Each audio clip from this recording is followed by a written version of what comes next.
There sure seemed to be a lot of big comic book love going on at Sega of America back in the day. Now that's hardly a major deduction, I know. I don't need to draw a Venn diagram to show how game programmers and big comic fans dovetail as groups. But just look at how some of the games they produced were influenced by comics, and not just any old rags that they just grabbed at random from the bottom shelf. Now I'll be honest and say that I have a limited understanding of the form, but the many designers under Sega's wing seem to be more inspired by liiivveEVVEERRRR and the details of comics rather than any specific characters, because they thought that was the way to make a live action comic book in game form, which would definitely be one of the main goals of the game's designers. Now of course there's one game that's such an obvious example I barely need to mention it, Comic Zone, which wants to do exactly what I just said and is successful at doing so. I'm sure I'll cover that game eventually. But what about Eternal Champions? Sega's answer to Street Fighter and Mortal Kombat is clearly hugely influenced by comic book stylings. Just look at how the characters move and how the game looks in general, unlike any other fighting game of the time. The settings all feel just like pages from a comic. The way they're lit, the usage of colour, it's all there. And the game even goes so far as to include a hugely detailed plot and characters. Nothing unusual, but way beyond what you usually got for a fighting game. To be honest, sometimes it feels like more effort went into the game's style than what went into the gameplay. Lots of artistic flourishes, but as a little old lady once said, "Where's the beef?" And that brings me neatly on to our feature game, which is perhaps the biggest example of this in the whole Mega Drive library.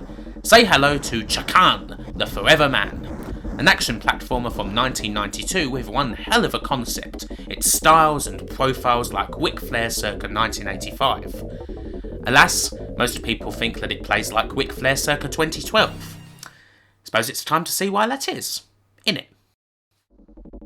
Now Chakan was actually originally based off a series of comic books by Robert A. Krause, which told the story of a man who considered himself to be, and indeed was, the greatest warrior on the planet. His arrogance was so great that he proclaimed that even Death himself would not defeat him in a square gun. And so Death obviously took him up on that challenge, with the prospect of eternal life on the plate. Chakan's cockiness was not misplaced. Indeed, he won the fight, and the beaten but honourable Death gave him his reward. With a few caveats. Needless to say, eternal life ain't all it's cracked up to be. Chakan now exists in limbo, neither alive nor dead, his one job being to fight all the evils in the world until none remain, at which time he will be freed from his eternal torment. That's a brief summary of the plot anyway. Quite dark stuff that you wouldn't really think suitable for the more kiddie-friendly consoles of the time. That would be an opinion not shared by Ed Annunziata, a top-level designer at Sega who was also responsible for the almighty Echo the Dolphin, and later on Calibri, the weird hummingbird-based shooter of Penny Arcade fame. OLED loved the idea and set the wheels in motion, and in almost no time at all, Chakan hit the shelves in the summer of '92. And now it's 20 years later. Not even a second in the life of the Forever Man, but enough time for the game to be largely forgotten and then dragged up from the depths to be reviewed by complete dunderheads on YouTube. So how the hell is it? Certainly flawed, I may as well say that from the outset. I don't think it's as bad as some people would say. It has a lot of plus points, the first one's been pretty much what we've just mentioned. Having a great premise goes a hell of a long way into making a game intriguing and one that you want to stick with even if it isn't quite clicking. The game's presented rather well. I think a couple of the stages could do with a little more going on in the background, but it does get it right from time to time, especially in the Dragonfly King stage. The unfortunate thing about the graphics, however, is that they do fall down a bit in motion, especially with the enemies. There just isn't enough animation going on to really make them come alive. The game is way too persnickety with its frames, and when you get to the bigger sprites it really becomes noticeable.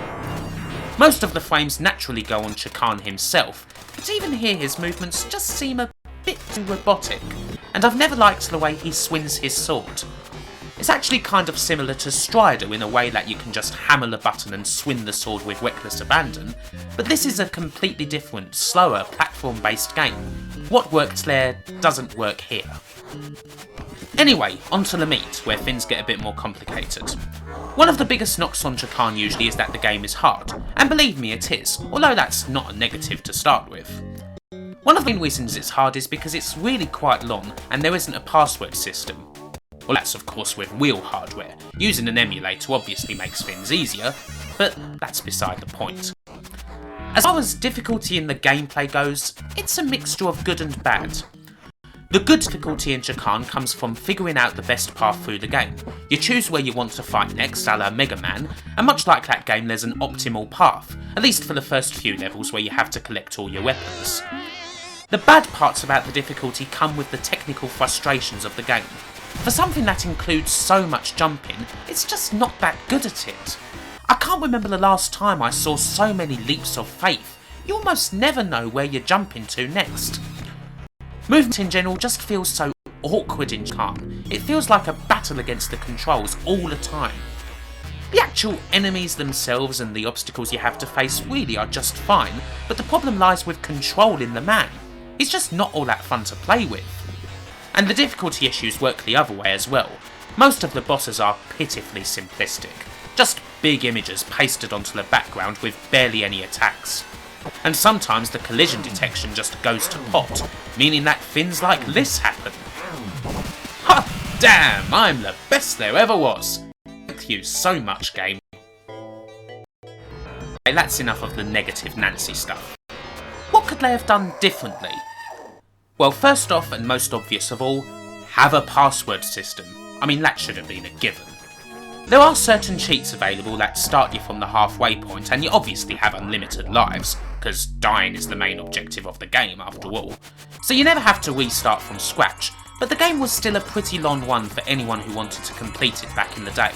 And as a result, the action ends up just getting way too repetitive. It's a game that's so much better when you experience it in small chunks. The second thing they could have done is zoom the game out just a little bit. Make everything smaller and get rid of a load of those annoying leaps of faith. If it hadn't been for that, I'd be able to take the controls a lot better. However, these were the 16-bit days and big was best, and this game's just one of many victims of that design philosophy. Last of all, tighten everything up and make the game properly challenging. I believe that most of Chakan's difficulty comes from the awkwardness of the controls. If it had been technically a better game, there's a chance that the game might actually have been a bit too easy, considering all that's going on. The enemies, the jumping puzzles, the general design is fairly rudimentary. But I mean, there's nothing wrong with a hard game. In fact, hard games are fantastic. But only if they're hard for the right reasons.